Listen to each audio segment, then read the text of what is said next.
মাজত মাত্ৰ এটা দিন। বৃহস্পতিবাৰে ৰাজ্যত বিধানসভা নিৰ্বাচনৰ ভোটগ্ৰহণ। অন্তিম প্ৰচাৰৰ বাবে পুৱাতেই ওলাল প্ৰতিগৰাকী প্ৰাৰ্থী। ওলাল দিছপুৰ সমষ্টিৰ প্ৰাৰ্থী তথা বিজেপিৰ অন্যতম শক্তি প্ৰদ্যুৎ বৰদলৈ।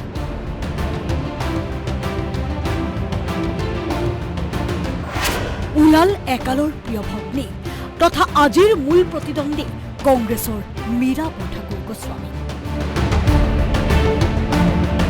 এয়া নিৰ্বাচনী বৈতৰণি সমুখ সমৰত শক্তিশালী প্ৰতিদ্বন্দ্বী। ভোটাৰৰ মন জয় কৰাৰ উদ্দেশ্যেৰে প্ৰাৰ্থীয়ে অৱলম্বন কৰিছে নিত্য নতুন কৌশল। তাৰ মাজতে এইবাৰ বিশেষ চৰ্চাত আকৰ্ষণীয় দিছপুৰ সমষ্টি। কাৰণ এইবাৰ সমুখ সমৰত বিজেপিৰ শক্তিধৰ নেতা, কেইবাটাও কাৰ্যকালৰ শক্তিশালী বিধায়ক তথা একালৰ কেবিনেট মন্ত্ৰী আৰু দুবাৰৰ লোকসভাৰ সাংসদ প্ৰদ্যুৎ বৰদলৈ। সন্মুখত কংগ্ৰেছৰ এখন শক্তিশালী ঢাল তথা সবল নেত্ৰী মীৰা বৰঠাকুৰ গোস্বামী। আজি ব্যতিক্ৰমী ৰূপত দেখা গ'ল দুয়োকে। মঙলবাৰে নিৰ্বাচনী প্ৰচাৰৰ অন্তিম দিন।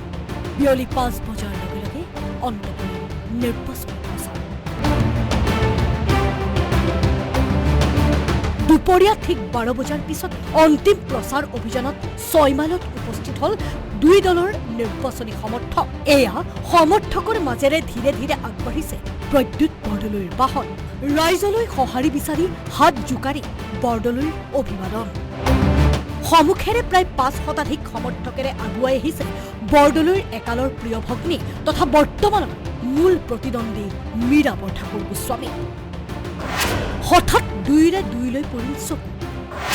এটি মিচিকীয়া হাঁহিৰে দুয়োৱে দুয়োকে দিলে সঁহাৰি।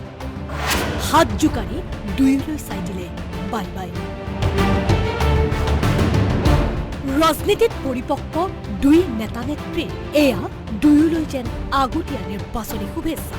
মন্তব্যত মীৰাই ক'লে, অধিক ধন ব্যয় কৰি আমাৰ সামৰ্থ্যত নাই নিৰ্বাচনী প্ৰচাৰ। বিজয়ৰ হাঁহি মাৰিবলৈ ৰাইজেই আমাৰ একমাত্ৰ সাৰ। গাড়ী গৈছে, মানুহ নাই। আমি গাড়ী দিব পৰা নাই, মানুহৰ ভিৰ চাওক। লোকে লোকাৰণ্য। এই ৩ কিলোমিটাৰ জোৰা, আপুনি পিছলৈ কেমেৰাটো দেখাই দিয়ক। ৩ কিলোমিটাৰ কেৱল মানুহে মানুহ হৈছে। ৰাইজৰ জনসমৰ্থন। এইবাৰ মই জিকিম, ৰাইজেও মোৰ কষ্ট দিয়ে। প্ৰদ্যুৎ বৰদলৈ আৰু জয়ন্ত দাসৰ মাজত ভোট কাটাকাটি হ'ব। মই নিৰংকুশ ভোট লৈ পেলাই দিছপুৰবাসী ৰাইজে মোক জয়যুক্ত কৰাব।